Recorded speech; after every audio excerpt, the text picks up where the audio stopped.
제목을 다 같이 읽도록 하겠습니다. 내 거 만지지 마요. 절대 만지지 마. 근처에도 만지지 말아요. 부탁합니다. 교회가 새로워지지 않으면 새로운 교회는 받을 수 없습니다. 우리 교회가 새로워지지 않으면 새로운 교회는 받을 수가 없어요. 이것이 목회자의 양심이고 올해 주님이 저에게 주신 하나님의 은혜인지도 모르겠습니다. 교회가 새로워지지 않으면 우리는 새로운 교회를 받을 수 없어요. 오히려 서로 상처가 되기 때문입니다. 그럼 어떻게 되느냐? 우리 교회는 곧 쇠락할 것입니다. 아주 빠르게 쇠락할 것입니다. 여러분들 생각 이상으로 빠르게 우리 교회는 쇠퇴할 것입니다. 교인이 새로워지지 않으면 새로운 교회는 받을 수 없습니다. 오히려 상처만 주고받을 뿐입니다. 그래서 하나님의 교회를 사랑하시고 우리를 사랑하시는 주님은 절대 새로운 교회는 주지 않습니다. 우리의 기간도 구역도 마찬가지입니다. 반대로 교회 부흥은 멀지 않습니다. 교회가 새로워지면 되고 교인이 새로워지면 되는 것입니다. 시대를 탓합니다. 어느 시대나 어려웠습니다. 100년 전에 어려웠습니다. 500년 전의 교회는 더 어려웠습니다. 그러나 시대를 다 뛰어넘어 교회는 성장했습니다. 무엇이 문제일까요? 환경이 문제가 아니라는 거예요. 교회가 문제이고 교인이 문제인 것입니다. 그래서 주님은 올해 우리에게 이전에 보지 못했고 경험하지 못했던 하나님의 영광을 반드시 보여주실 것입니다. 여러분은 보게 될 것입니다. 기대가 되는 것이에요. 오늘 본문은 이스라엘 백성이 출애굽한 다음에 3개월 후에 일어난 일이에요. 출애굽을 한 다음에 3개월이 지났습니다. 그때 하나님께서는 이스라엘 백성들에게 이제 하나님의 계획을 말씀하세요. 내가 왜 너희들을 출애굽시켰는지 아니? 이렇게 말씀하시는 거예요. 그 전에 하나님은 그런 계획을 말씀하지 않으셨습니까? 그냥 자 모세야 이스라엘 백성들을 끌고 가라. 10가지 재앙을 주겠다. 가라 하니까 이들이 그냥 가면 되겠구나 갔는데 이제 출애굽을 하는 3개월이 딱 지난 다음에 하나님은 내 원 계획이 있었다. 너희들 향한 내 계획이 있었어. 그 계획을 말씀하시는 게 오늘 본문이에요. 계획이 3가지가 있는데 첫째가 5절입니다. 5절 읽겠습니다. 시작. 너희는 모든 민족 중에서 내 소유가 되겠고 아멘. 내 소유가 될 것이다. 이스라엘 하나님의 소유가 된다는 것입니다. 하나님의 주권적인 선택을 의미합니다. 온 세계가 하나님의 소유 맞습니다.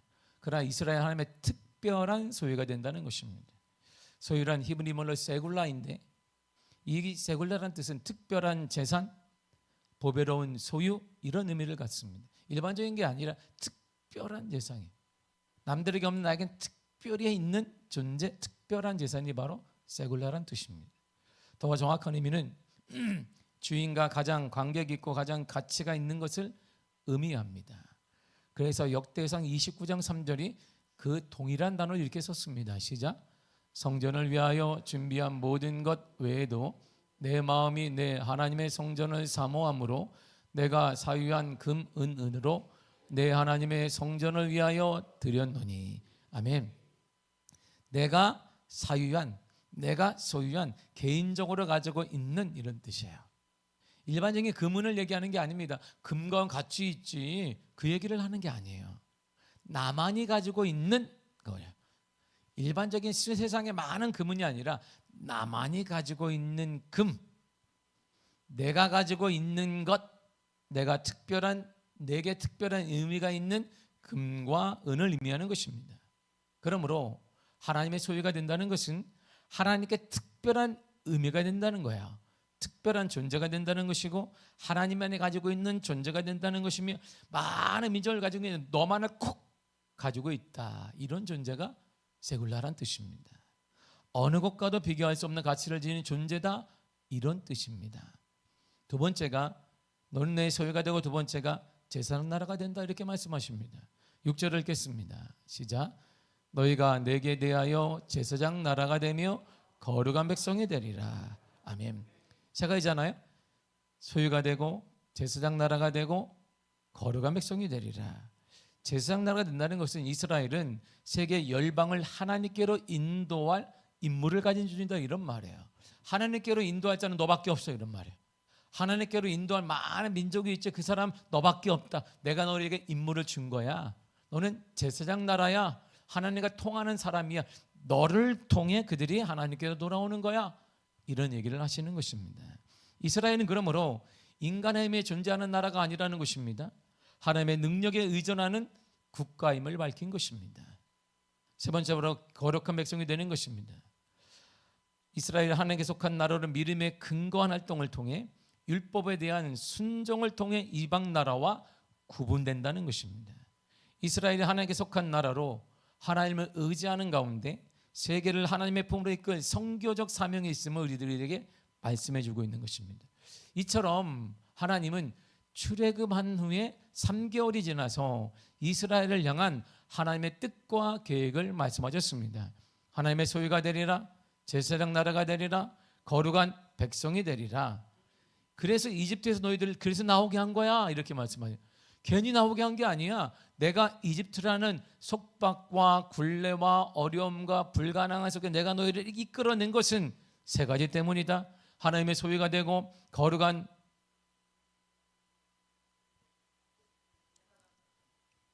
그래 된단 말이에요. 이렇게. 자, 시작. 소유가 되고 제사장 나라가 되고 거룩한 백성이 된다는 거예요. 이 세 가지를 한 단어로 딱 묶은 게 뭐냐면 선민이다, 이런 말. 선택한 민족이야. 내가 너희를 많은 사람 가운데 내가 너희를 선택한 거야. 이런 선민의식이 지금도 이스라엘이 갖고 있는 거예요. 지금 주님이 오셨음에도 불구하고 잘못된 선민의식을 가지고 지금 전쟁을 치르고 있는 것이에요. 이들이 주님이 원치 않는 전혀 신학적이지 맞지 않는 일을 그들이 지금 자행하고 있고 살상을 하면서 우리는 선민이니까 선민이 아닌 것들을 죽이는 게 전혀 죄책감이 그들이 갖고 있지 않고 어린아이들이 10,000명 이상 되는 아이들이 죽어가고 있으며 34만 명의 아이들이 아사 상태에 있습니다. 팔레스타인 지역에 있는 아이들이 34만 명의 아이들이 지금 아사 상태에 있어요. 이들은 눈 하나 깜짝하지 않습니다. 잘못된 신에게 무서운 거예요. 이 계획을 완성하기 위해 하나님께서 하신 일을 보세요. 내가 이 계획을 완성하기 위해 거저한 게 아니야. 4절을 쉬운 성경을 한번 읽도록 하겠습니다. 시작. 너희 모두는 내가 이집트 백성에게 한 일을 다 보았다. 그리고 독수리가 날개로 새끼들을 실어 나르듯 내가 너희를 어떻게 나에게 데리고 왔는가도 보았다. 아멘. 하나님 반복하는 말이 있어요. 너희들 보았지 않니? 보았다. 보았다. 다른 사람들은 몰라. 그러나 너희들은 보았다. 내 계획을 너희들에게 얘기했지 않니? 너희는 내 소유가 될 거야. 제사장 나라가 될 거야. 거룩한 백성이 될 거야. 그렇게 내가 삼으려고 했던 너희들은 보았지 않느냐? 보았다. 보았다는 것이에요. 이스라엘 백성은 하나님께서 이집트에서 행하신 10가지 재앙을 보았습니다. 하나님이 보게 하셨습니다. 의심하지 않도록 보게 하셨습니다. 직접 보게 하셨습니다. 이스라엘 그리고 홍해 바다를 가르시고 그 척척한 그 땅을 마른 땅이 되게 하셔서 걷게 하는 것도 보았습니다. 또한 이투의 특수부대와 용병들이 그 뒤를 쫓아오는데 이 홍해 바다 휩쓸려 다 죽어가는 모습을 직접 그들이 보았습니다. 하나님이 강조하는 거 보았지 않느냐? 보았지 않느냐? 너희들은 보았다는 것입니다. 그리고 사막 한가운데 물이 없는데 이들이 불평할 때마다 하나님이 물을 주셨습니다. 그리고 우리는 먹을 게 없는데 음식물이 다 떨어지지 않느냐? 이집트에 가져온 음식이 다 떨어졌다니까 매일 아침마다 일어나는 만나를 모았습니다. 만나를 먹이라고 주셨습니다. 그리고 우리가 만나만 먹냐? 고기 먹고 싶다니까 하나님이 메추라기를 주셨습니다. 고기를 코에서 냄새가 나도록 먹이셨습니다. 매일 아침마다 먹게 하시고 매일 실컷 고기를 뜯게 하셨습니다. 이들은 하나님의 기적을 보았고 하나님의 기적을 체험했습니다. 그런데 이제 그 보고 체험한 신앙이 지속적으로 나타나서 하나님의 원대한 계획인 선민이 되기 위한 방법을 하나님이 정확히 이제 방법이 하나 있다. 너희가 내가 원대한 뜻대로 내 소유가 되고 제사장 나라가 되며 거룩한 백성이 되는 비결이 여기 있다. 방법을 알게 되니까 명심하라는. 여러분 방법이 여기 있습니다.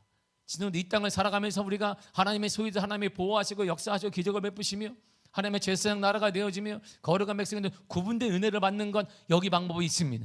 이 방법 오늘 알게 되면 하나님의 영광을 보게 될 것입니다. 여러분 가정에 오래 하나님의 영광을 보게 될 것입니다. 길을 쫑긋 세우고 들어야 합니다. 5절을 보세요. 5절을 다 같이 읽겠습니다. 시작. 세계가 다 내게 속하였나니 너희가 내 말을 잘 듣고 내 언약을 지키면 너희는 모든 민족 중에서 내 소유가 되겠고, 그 다음에 제사장 나라가 되며 거룩한 백성이 되리라. 자, 두 가지를 말씀하셨네요. 하나님의 소유가 되고 제사장 나라가 되어 거룩한 백성 선택받은 민족이 되기 위해 할 일이 뭐냐? 하나님은 내 말을 잘 들어라, 그리고 언약을 지키라 이랬어요. 이 말은 절대적으로 듣고 순종하라 이런 말입니다. 절대적으로 하나님 말씀만 들으라. 소리가 많을 거야. 세상의 소리, 성공의 소리, 무슨 소리 많을 거야. 그거 말고 하나님의 소리를 들어라. 그 하나님의 말씀을 반드시 순종하라 이런 말이에요. 인간은 본성이 악합니다. 하나님이 그걸 아세요. 우리도 보면 알잖아요. 멀리 인간을 보지 성경 보지 않아도 우리를 보면 알아요. 이렇게. 우리 보면 이야, 인간이 참 악하구나 스스로 알 수 있습니다. 그래서 인간의 진정한 마음으로 하나님의 언약, 약속에 순종하기를 주님이 원하고 계시는 것입니다. 그래서 이스라엘이 불순종하면 그들이 가진 특권이 상실될 수 있다라고 하나님이 경고를 하세요. 자, 안 들으면 너희들이 가진 특권 그거 상실될 수 있어. 신명기 28장 15절을 보겠습니다. 시작. 내가 만일 내 하나님 여호와의 말씀을 순종하지 아니하여 내가 오늘 내게 명령하는 그 모든 명령과 규례를 지켜 행하지 아니하면 이 모든 저주가 내게 임하며 내게 이를 것이니. 아멘. 순종하지 않잖아? 그러면 너에게 축복 그거 다 상실되고 저주가 임하는 거야. 지키지 아니하면, 듣고 순종하지 아니하면 그때는 전하다는 결과가 일어날 것이다. 이렇게 주님 말씀하십니다. 이처럼 이스라엘은 이런 선민의 축복을 받았음에도 결국에는 하나님의 약속을 지키지 못함으로 그들의 특권과 축복을 상실하고 말았습니다. 이런 삶이 되어버렸어요. 이런 삶을 신약에서는 이렇게 말했습니다. 마태복음 8장 11절과 12절입니다. 시작. 내가 너희에게 이르노니 동서로부터 많은 사람이 이르러 아브라함과 이삭과 야곱과 함께 천국에 앉으려니와 그 나라의 본 자손들은 바깥 어두운 데 쫓겨나 거기서 울며 이를 갈게 되리라. 아멘. 보세요. 이방 민족들이 다 올 것이다. 동서로부터 막 올 것이다. 그들은 하나님의 나라에 갈 것이다. 그러나 너희 본족 속 유다 이스라엘 지파들은 바깥 어두운 데로 쫓겨나리라 그랬어요. 하나님의 말씀을 지켜야 되면 내 민족 때문에 내가 신앙생활에 무슨 3대고 2대고 그것 때문에 되는 게 아니다 이런 말입니다. 지금도 순종하지 아니하면 내가 못대 신앙이든 3대 신앙이든 상관없이 하나님의 은혜 가운데 쫓겨날 것이다 라고 경고하고 있습니다. 이스라엘의 실패한 원인은 하나님이 정확히 아주 짧게 말하고 있습니다. 왜 실패했을까요? 이것 때문이 아니겠어요? 신명기 18장 19절입니다. 시작. 누구든지 내 이름을 전하는 내 말을 듣지 아니하는 자는 내가 벌을 받을 것이요. 아멘. 보세요. 전하는 내 말을 듣지 아니하는 자, 하나님의 말씀을 듣지 아니하는 자는 벌을 받게 될 것이다. 불순종했기 때문입니다. 그리고 그 불순종을 통해 하나님을 버렸기 때문이에요. 하나님의 선민의 축복과 그리고 불순종으로 약속이 뺏길 때 일어난 일들에 대해서 모든 민족과 지금 우리들에게 크고 정확하게 말씀하십니다. 어떻게 말했는데요? 잘 들어보세요. 3절의 모세를 통해 하나님은 이렇게 전하라고 하셨습니다. 3절을 보겠습니다. 시작. 너는 이같이 야곱의 집에 말하고 이스라엘 자손들에게 말하라. 아멘. 모세야 말해라. 야곱의 족속들 이스라엘 똑같은 단어예요. 야곱의 집이나 이스라엘 자손들이나 그 똑같은 거 아니겠습니까? 반복하는 거. 하나님이 반복해서 왜요? 중요하니까 반복하는 거예요. 야곱의 이름이 이스라엘로 바뀌었는데 똑같은 내용인데 하나님이 왜 주님이 한 번만 하면 되는데 반복할까요? 중요하니까. 이 말을 듣지 않으면 인생이 달라지게 될 거니까, 하나님의 특권을 누리지 못하게 될 거니까 반복해서 말하라, 전하라, 말하라, 전하라 모세야. 더 나아가 6절은 이렇게 말합니다. 시작. 너는 이 말을 이스라엘 자손에게 전할지니라. 아멘. 똑같은 말이잖아요. 계속 하나님이 너무 중요하다. 이스라엘의 민족의 가장 중요한 것, 가정의 가장 중요한 것, 교회의 가장 중요한 것, 하나님의 역사의 가장 중요한 것, 이것은 전해라. 전해. 지나침이 없는 거예요. 하나님 말씀은 지나치지 법이 없습니다. 공부하라는 소리는 지나침이 많고 잔소리 들리지만 신앙에 대한 얘기는 지나침이 없는 것입니다. 하나님에 대한 얘기는 지나치지 않습니다. 절대 지나치지 않아요. 우리가 지나치게 안 한 것이 문제인 것입니다. 지금 우리도 주님은 우리를 향해 말씀하십니다. 전하십니다. 크게 말씀하십니다. 지금 이곳에서 담임 목사를 통해 정확하고 크게 여러분에게 말씀하고 있습니다. 하나님의 말씀을 잘 듣고 그분과의 약속을 지키면 지금도 특별한 존재가 됩니다. 하나님의 기적을 보게 될 것입니다. 하나님의 기적을 체험하게 될 것입니다. 하나님의 영광을 보게 될 것입니다. 그렇다면 잘 듣는 게 뭘까요? 여러분, 잘 듣는 게 뭐예요? 자, 저를 똑바로 보세요. 나는 눈동자도 흐리지 않습니다. 잘 듣는 게 뭐예요? 아유, 저는요 태어날 때부터 잘 들었어요. 엄마 뱃속에 때부터 잘 들었는데 지금 내가 졸리한 거 잘 듣습니다. 잘 듣는다는 개념을 성경은 이렇게 얘기했어요. 잘 듣는 게 이거예요. 로마서 10장 17절을 보겠습니다. 시작. 그러므로 믿음은 들음에서 나며 들음은 그리스도의 말씀으로 말미암았느니라. 아멘. 믿음은 뭐에서 나요? 말씀을 듣는 데서 나는 거예요. 잘 듣는다는 것은 뭘까요? 믿음을 얘기하는 거예요. 잘 듣는다는 것은 순전한 믿음, 더 큰 믿음을 얘기하는 거예요. 그러니까 듣는다는 것은 꾸벅하는 게 아니라 듣는다는 증거, 믿음이 커지는 거예요. 믿음이 성장하는 거예요. 믿음이 자라는 거예요. 믿음이 새로워지는 거예요. 그게 잘 듣는 것이다라고 성경은 말하고 있습니다. 그리고 듣는 것은 그리스도의 말씀을 통해 얻을 수 있다는 거야. 그럼 하나님의 말씀을 잘 듣는다는 것은 바른 믿음의 태도를 말합니다. 성장하는 믿음을 말하는 것입니다. 지속적인 믿음을 말하는 것입니다. 더 큰 믿음을 말하는 것입니다. 듣는 것은 믿음입니다. 믿음은 듣는 것이에요. 그리고 믿음이 있는 것은 하나님의 약속을 반드시 이루어냅니다. 어떤 시대의 환경, 어려움 앞에서도 믿음의 사람은 반드시 하나님의 약속을 이루어내는 것입니다. 그러므로 본문을 다른 말로 표현하면 믿음이 있으면 이런 말이에요. 믿음이 있으면 하나님의 소유가 되어지고, 믿음이 있으면 거룩한 나라가 제사장 나라가 되어지고, 믿음이 있으면 거룩한 백성이 되리라, 이런 말이에요. 이게 본문의 정확한 의미인 것이, 믿음이 있으면 하나님의 소유가 될 것이다. 믿음이 있으면 제사장 나라가 될 것이다. 믿음이 있으면 거룩한 백성이 될 것이다. 믿음이 있는 자는 선민이 될 거야. 선택된 민족이 될 거야. 남들이 다 어렵다고 어렵지 않은 거야. 하나님의 보호 아래 하나님의 막아주시고, 하나님의 지켜주시고, 하나님의 역사하시고 기적을 허락하시기 때문에 믿음이 있는 자는 다르다, 이런 말이죠. 하나님께 선택받은 민족이 되는 거예요. 그리고 이 믿음을 위해 하나님께서는 이스라엘 백성들에게 이때 10가지 재앙을 보여주신 거예요. 홍해 바다 갈라지는 기적을 보여주셨습니다. 만나와 메추라의 기적을 보여주셨습니다. 체험하게 하셨습니다. 그래서 성경이 이렇게 말하는 거예요. 요한복음 11장 40절입니다. 시작. 예수께서 이르시되 내 말이 내가 믿으면 하나님의 영광을 보리라 그랬어요. 보세요. 믿으면 보게 되는 거예요.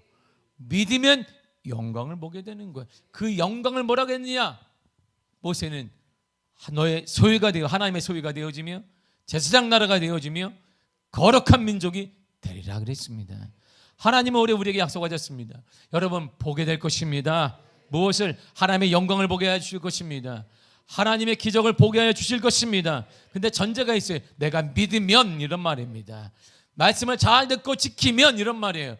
믿으면 믿음이 있어야 된다, 이런 말이죠. 다시 말해, 올해 하나님께서는 당신의 영광과 기적을 보여줄 것인데 우리의 믿음을 시험하실 거야. 명심하십시오. 이 말을 꼭 명심하십시오. 하나님은 이전에 경험하지 못했던 영광을 보여주시기 위해 이전에 경험하지 못했던 믿음을 요구하실 거예요. 그리고 믿음을 시험하실 것입니다. 올해 하나님이 여러분의 믿음을 재보실 거예요. 이렇게. 그리고 믿음을 흔들어 보실 것입니다. 편했는데 아니에요. 올해는 다를 거예요. 하나님이 여러분들의 믿음을 시험해 보실 기회가 올 거예요. 이렇게 흔들어 보실 기회가 올 거예요. 흔들고 약간의 흔들림이 믿음을 시험할 때가 왔다 그러면 기뻐하시길 바랍니다. 내게 주님의 영광을 보여줄 시간이 가까이 왔음을 기뻐하시길 바랍니다. 그리고 믿음으로 생각하세요. 믿음으로 말하십시오. 그리고 믿음으로 머뭇거리지만 행동하시기를 바랍니다. 헌신과 봉사와 감사와 질병 앞에 있어도 여러분 믿음으로 생각하고 믿음으로 말하고 그때 믿음으로 일어나시기를 바랍니다. 그때 믿음으로 하면 그걸 시험하시는 거예요.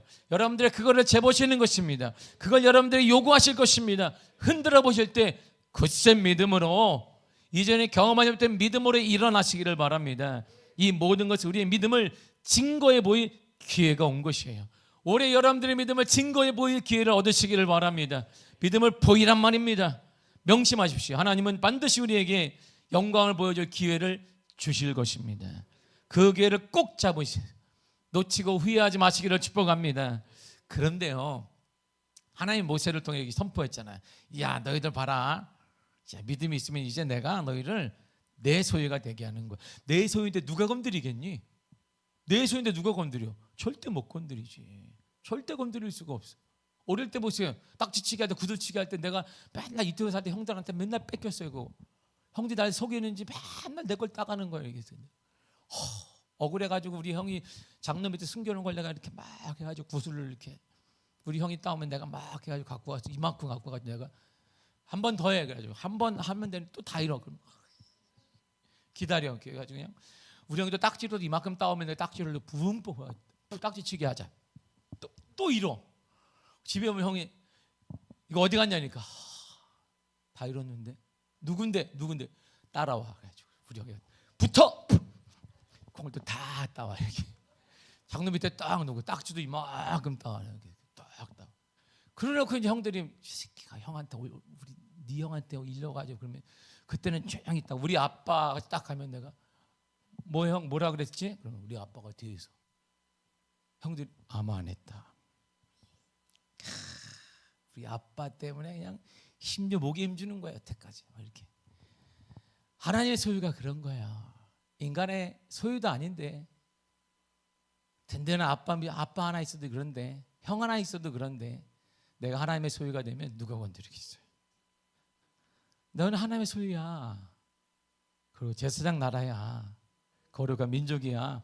너는 구분된 사람이야. 하나님 말씀하셨어요. 그러니까 이제 뭐 하면 돼요? 그래 이제 때가 됐다. 이 믿음을 가지고 가나안 보이기만 해봐라. 하나님을 등에 업고 내가 이제 가나안이고 뭐고 점령하면 되는데 그런데요 이스라엘 반응이 시원찮아요. 모세는 하나님의 말씀에 따라 이스라엘 전체에게 말했잖아요. 전하고 또 전하고 또 전했습니다. 그럼 하나님의 말씀을 잘 듣고 하나님의 말씀을 지키라고 했습니다. 그럼 하나님의 소유가 되어지고 제사장 나라가 되어 거룩한 민족이 백성이 될 거라고 말했습니다. 그렇다면 이스라엘 백성들은 그래 이제 하나님의 축복을 받았으니까 가나안 전령 갑시다. 자 돌이라도 짓고 갑시다. 이제 우리가 가면 하나님이 그냥 길을 열어줄 겁니다 해야 되는데 반응이 너무나 달라요. 반응을 보세요. 10절과 11절입니다. 시작. 여호와께서 모세에게 이르시되 너는 백성에게로 가서 오늘과 내일 그들을 성결하게 하며 그들에게 옷을 빨게 하고 준비하게 하여 셋째 날을 기다리게 하라. 이는 셋째 날에 나 여호와가 온 백성의 목전에서 시내산에 강림할 것임이니. 아멘. 하나님 분이면 옷 너희들 성결하게 해라. 영적으로 성결하라. 옷도 깨끗하게 해라. 그리고 기다려라. 그리고 3일째 나를 만나라. 내가 강림할 거거든. 나를 만나라. 아니 약속했으니까 이제 전진하면 되는 거예요. 하나님께서 약속까지 해주셨으니까 이제 힘을 다해 약속의 땅에 가나안을 점령하면 되는 거예요. 점령하고 싸우면 하나님이 다 책임져 주실 것이. 뒤에서 걱정하지 마라. 내가 지원하고 길도 내가 막 열어주고 무너뜨리게 하고 다 할 것이다. 그래야 되는데 힘을 보여줘야 돼. 이제 가나안 백성에게 본때를 보여줘야 되는데 힘 있는 가나안 민족에게 하나님이 함께하는 민족이 얼마나 강한지를 보여줘야 돼요. 그리고 기세를 끄고서 그 땅을 차지해야 합니다. 내 것으로 만들어야 돼. 우리 것으로 만들어야 합니다. 이처럼 믿음이 조금 있다고 생각하거나 성격이 좋은 사람들, 재능이 뛰어난 사람들은 실력을 통해 자신의 가치를 증명하고자 합니다. 어디를 가든 자기 실력을 자랑하고 증명하려고 합니다. 교회도 실력으로 일하려고 합니다. 그리고 내 실력을 알아주지 않을 때 화도 나고 기분도 나빠집니다. 어떤 사람은 실력을 키운다고 주일에 예배도 읽고 사는 사람들도 있습니다. 실력을 키워야 되니까. 그래서 실력을 키울 수 있을지 모릅니다. 소위 말하는 성공의 언저리에 갈지도 모릅니다. 하지만 하나님은 함께하지 않아요. 하나님은 그런 사람과 절대 동행하지 않으면 축복하지 않습니다. 하나님은 전혀 다르게 말씀하십니다. 그래, 날 믿고 가라, 점령해라, 본때를 보여줘, 이렇게 말하는 게 아니라 성결해라, 기다려라, 나를 만나라. 방법이 좀 다른데요. 하나님의 원하심은 사랑하는 성도 여러분, 실력을 증명하는 게 아니라 믿음을 증명하는 것입니다.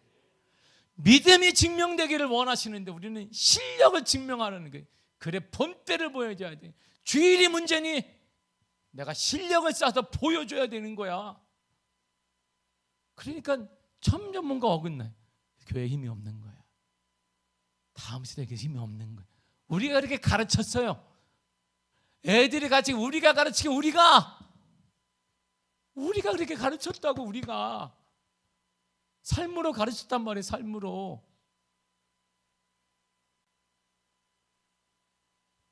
주님은 그게 원하는 게 아닌데, 주님은 실력을 증명하기를 원하지 않아요. 주님은 믿음을 증명하기를 원해서 성결하게 해라, 나를 기다려라, 나를 만나라 그랬습니다. 믿음을 증명하는 사람에게 영광을 보여주실 것입니다. 믿음을 증명하는 사람에게 기적을 보여주실 것입니다. 믿음을 증명하는 사람에게 이전에 경험하지 못했던 그 놀라운 일을 보여주실 것입니다.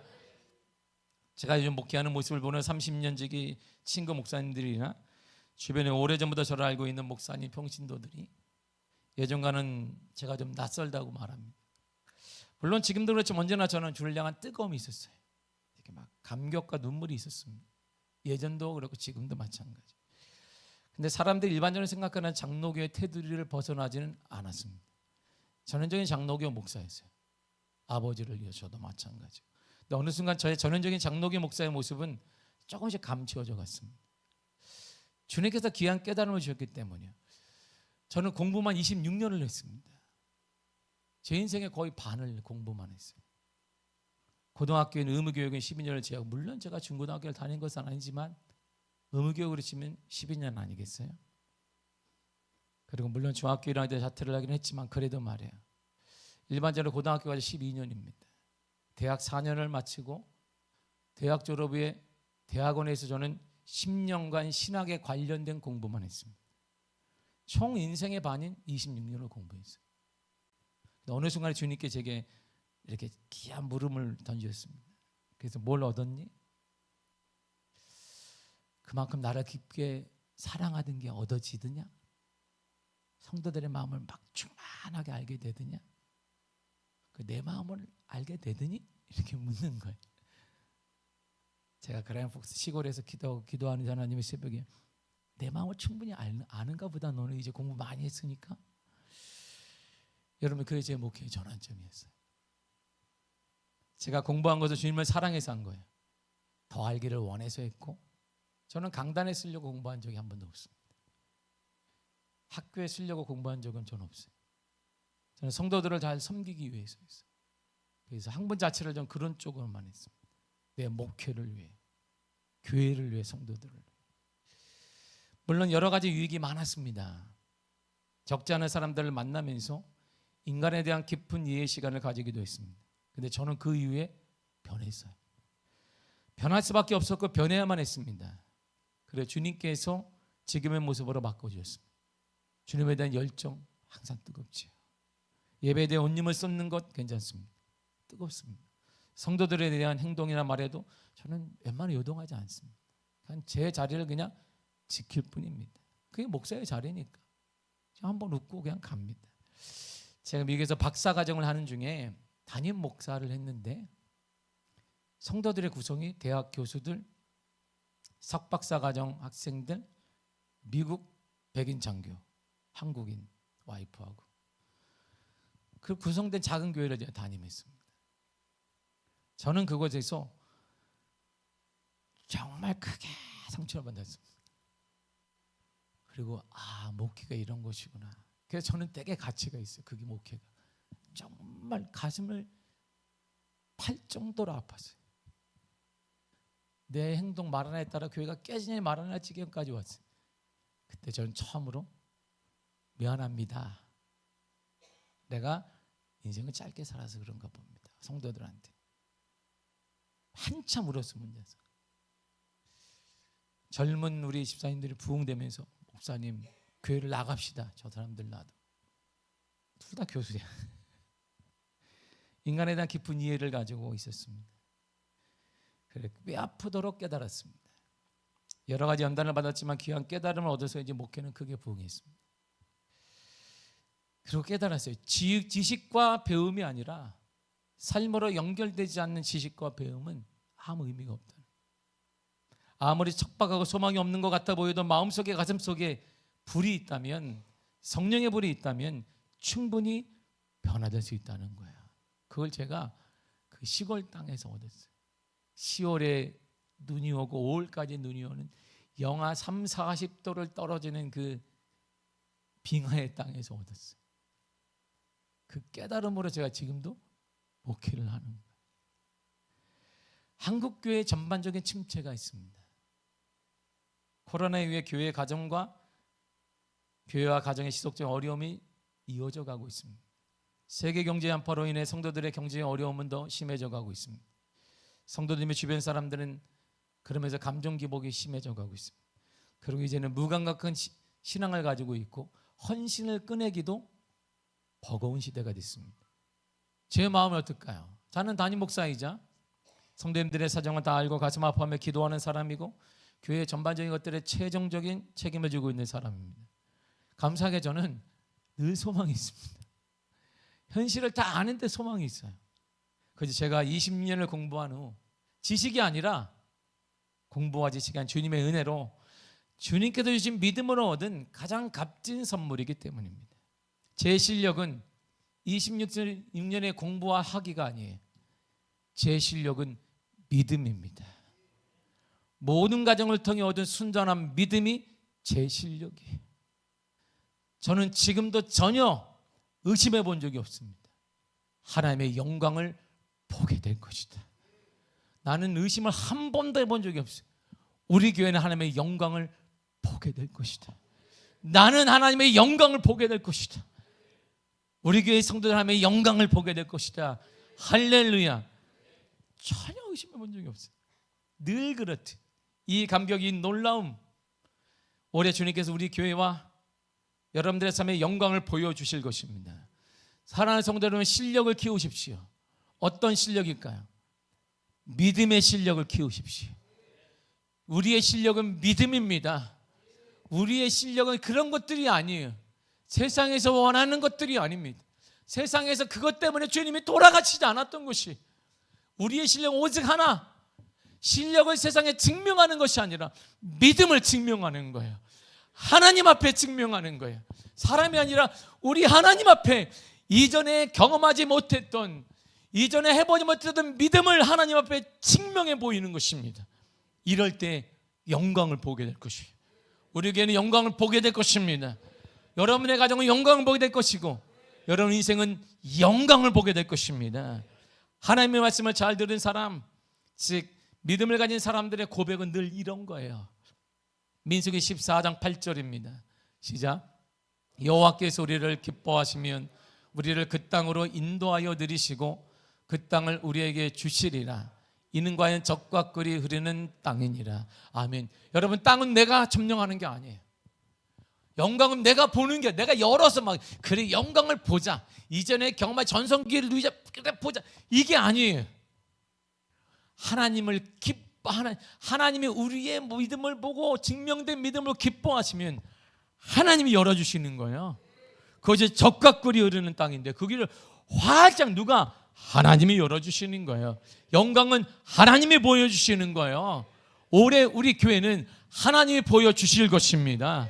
우리 가정에 하나님이 보여주실 것입니다. 내가 하는 게 아니에요. 우리가 하면 안 된단 말이에요. 할 게 뭐가 있어요? 작년이나 재작년, 올해나 똑같은데 우리가 하는 게 아니에요. 내 믿음이 하나님께 증명되어지면 하나님 우리를 기뻐하셔서 인도하여 드리리. 그 땅이 어디냐? 적과 끓이 흐르는 하나님의 영광이 있는 그곳으로 우리를 인도하여 주실 것입니다. 하나님의 영광을 보게 하여 주실 것입니다. 믿음의 실력을 키우십시오. 올해 우리가 알려는 믿음의 실력을 키우면 하나님이 우리를 기뻐하셔서 우리를 선한 길로, 기적의 길로, 역사의 길로 인도하여 주실 것입니다. 세상에 기웃거리지 말고 오직 하나님께 믿음의 인정을 받는, 믿음을 증명해 보이는 놀라운 축복의 한 해가 되시기를 간절히 축복합니다. 기도하겠습니다. 하나님 감사드립니다. 우리에게 은혜가